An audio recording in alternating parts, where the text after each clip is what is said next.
வணக்கம் நண்பர்களே. துரியோதனனின் மனைவி பானுமதியும் உனக்கு இணையாக கொண்டாடப்பட வேண்டியவளே. திரௌபதியிடம் சொன்ன கிருஷ்ணன். மகாபாரத போரின் 18வது நாள்.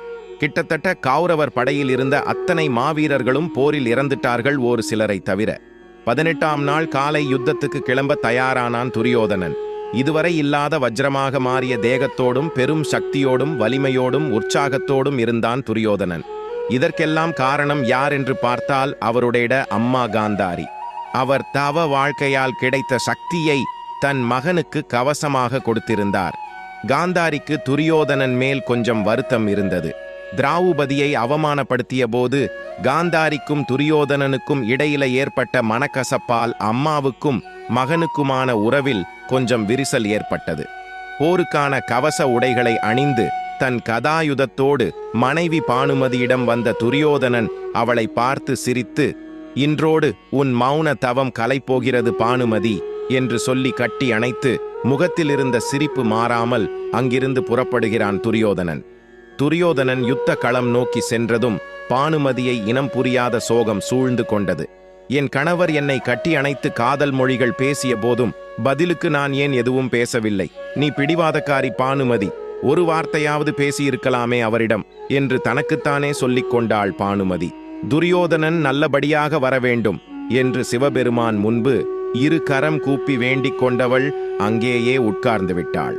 பல மணி நேரம் கழித்து காரணமே இல்லாமல் பானுமதியின் கண்களில் கண்ணீர் வழிந்து ஓடிக்கொண்டிருந்தது. யுத்த களத்திலிருந்து வாசுதேவ கிருஷ்ணனின் ஆழி வெண்சங்கு ஊதப்படும் சப்தம் காற்றில் மிதந்து வந்து அஸ்தினாபுர அரண்மனை வரை கேட்டது. அந்த சப்தத்தினால் முழு அரண்மனையும் அதிர்ந்தது. சூரியன் மறையும் தருவாயில் வந்த அந்த சப்தம் யுத்தம் நிறைவுக்கு வந்ததை சொல்லியது. பானுமதியின் இதயம் வேகமாக துடிக்க ஆரம்பித்தது. அப்போது ஒரு போர் வீரன் வந்து பானுமதியிடம் பீமனுக்கும் துரியோதனனுக்கும் நடந்த போர் பற்றி சொல்ல, பானுமதியின் கையில் இருந்த குங்குமச் சிமிழ் கீழே விழுந்து அதிலிருந்த குங்குமம் நாலாபுறமும் சிதறியது. பெண்கள் யுத்தகளம் நுழையக்கூடாது என்ற விதிமுறையை தகர்த்து வெறி கொண்ட வேங்கை போல யுத்த களத்தை நோக்கி புறப்பட்டாள் பானுமதி.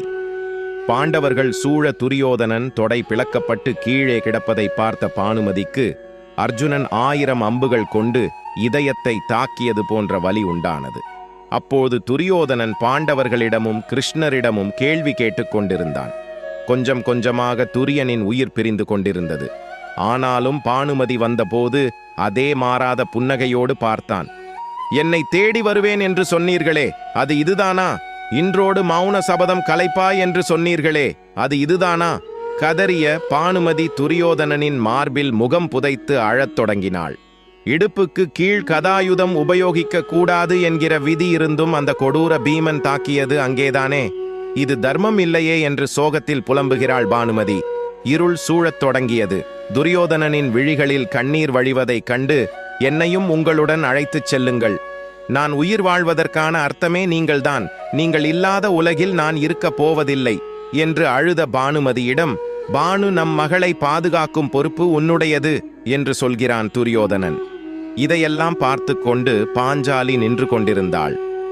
என்னை அன்புடன் பானு என்று அழைக்கும் உங்கள் அழைப்பை மீண்டும் நான் கேட்பேனா என்ற பலவாறாக புலம்பிக் கொண்டிருந்தாள் பானுமதி.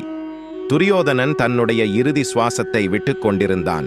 அப்போது கிருஷ்ணர், பானுமதி, பாஞ்சாலிக்கு நிகழ்ந்த அவமானத்திற்கான தண்டனையை தான் துரியோதனன் அனுபவித்துக் கொண்டிருக்கிறான். அவன் விரும்புவதெல்லாம் ஒன்றுதான். அவனுடைய இழப்பை பற்றி பேசுவதை நிறுத்திவிட்டு அவனுடன் பேசு.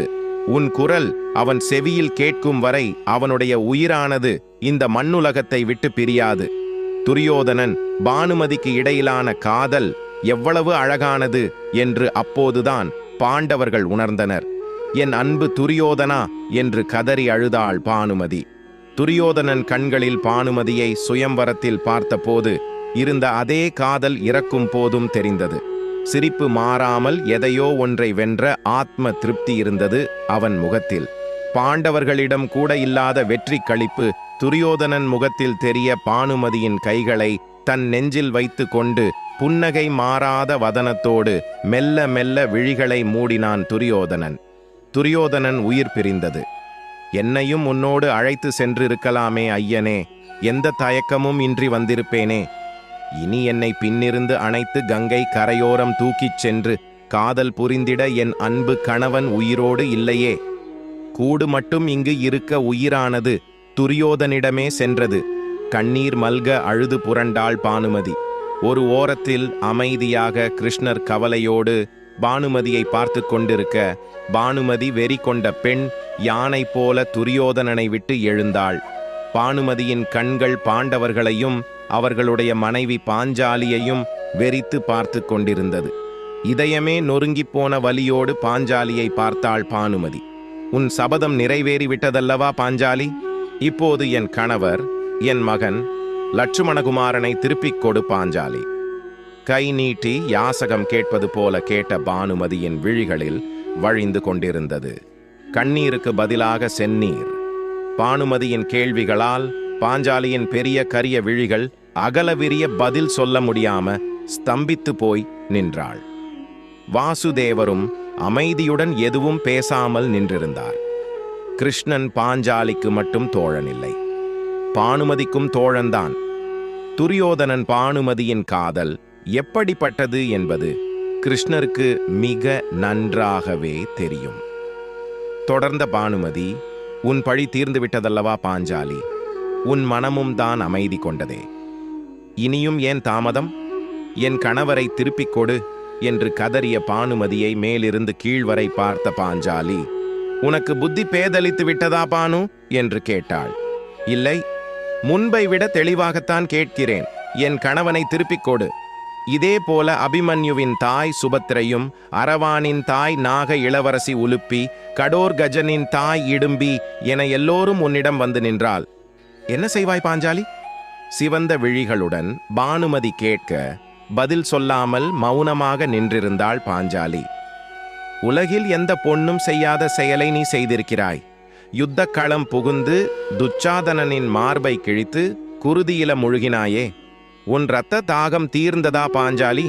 இரவில் உனக்கு உறக்கம்தான் வருமா என பானுமதி கேட்க சட்டென்று இடைமறித்தான் பீமன். இவளிடம் என்ன பேச்சு?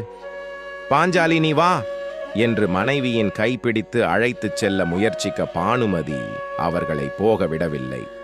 துரியோதனன் பத்தினியான பானுமதி யுத்தகளம் வருவாள் என்று எவரும் எதிர்பார்க்கவில்லை. பீமனை முறைத்து பார்த்த பானுமதி, நீயும் எனக்கு பதில் சொல்லித்தான் ஆக வேண்டும் பீமா, சொல்.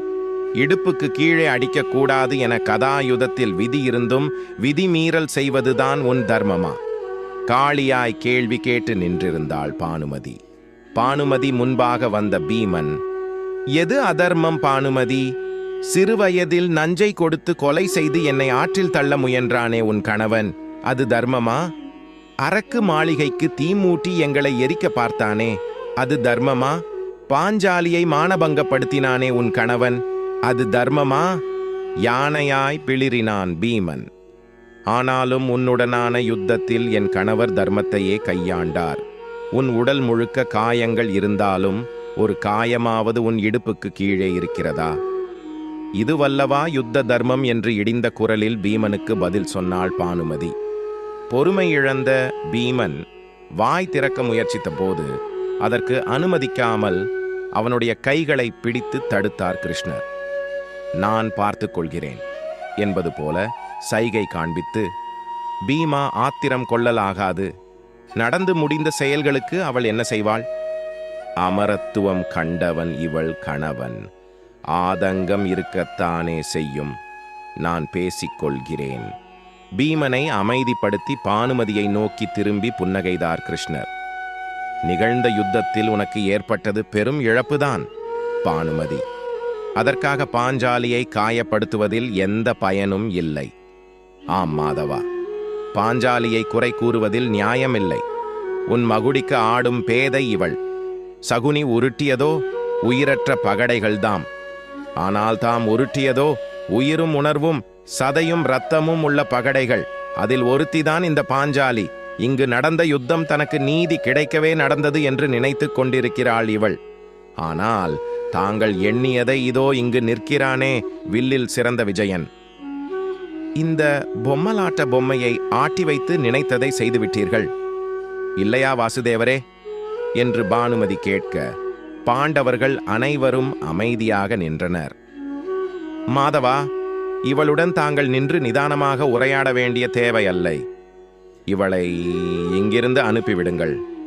இங்கிதம் தெரியாதவள் என்று அர்ஜுனன் சொல்ல, இல்ல பார்த்தா, அவள் என் தோழி. தோழர்களுக்குள் இதெல்லாம் சகஜம்தான். நான் பார்த்துக் கொள்கிறேன் என்றார் வாசுதேவ கிருஷ்ணன். என்ன, உங்கள் தோழியா? அதெல்லாம் ஒரு காலத்தில். வாசுதேவரே, உங்கள் மீது நான் பெரும் மதிப்பும் அன்பும் மரியாதையும் கொண்டிருந்தேன்.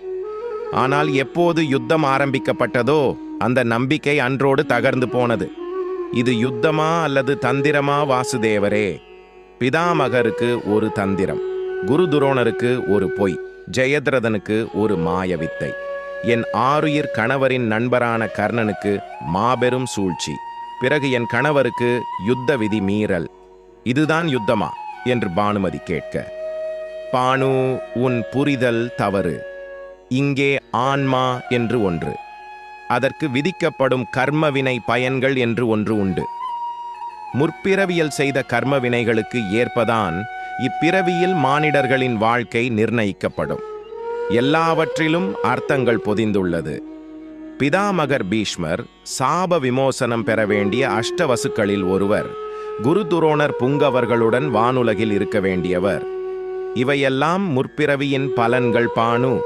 அதுவே மோட்சம், அதுவே பரமாத்மாவை காணும் வழி என்றார் கிருஷ்ணர். அதையெல்லாம் உணர்ந்து கொள்ளும் நிலையில் பானுமதி இல்லை. உங்கள் உளறல் மொழிகள் எனக்கு புரியவில்லை.